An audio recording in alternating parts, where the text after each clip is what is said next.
Hello mga guys, paulit na ko. So diri ko nagaatang mga guys. Kita na ko sa inyo ha. Na diri ko gaatang. Ayan. Diri ko gaatang. And then diri ko gauli galakaw.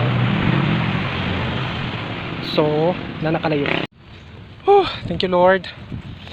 Kikan mangud ko sa school, nagkuha ko application for graduation.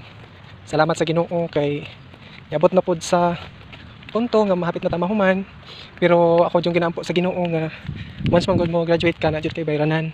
So akong gina-pray unta gamay lang unta ang bayranan kay asa man in taon ko magkuha usa pod bayap ko ka independent kana ganing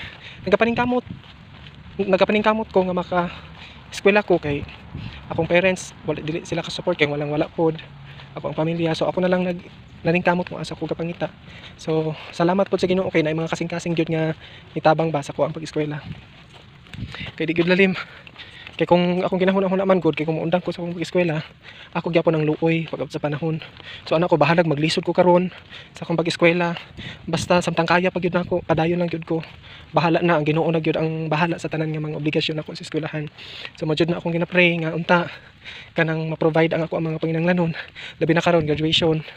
Wa ko kabalo kung pila among bayranan pero mag-expect jud ko nga of course na bayranan pero akong ginapangayo jud sa Ginoo nga unta gamay lang ang akong bayran kanang makaya ra pud nako og makaya ra pud nako kuan ba distribute ang mga solicitation og pila ray maabot.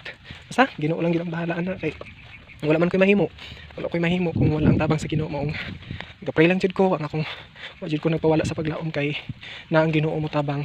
Muro jud na ako ang pangandoy nga makahuman ko unya at least di ba makaya-kaya na nako kung kaugalingon ba mag-ina sa harap ko sa kinabuhi. Makaya na nako kung kaugalingon mabuhi nako uban ang Ginoo.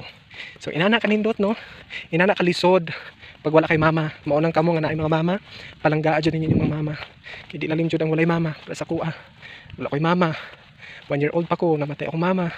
Unya akong papa nagminyo. So dili pod namo mapugos ang iyang atensyon paari sa mua kay naman pud siya kaugalingon nga pamilya. So mo nang gisabot ra pod namo siya.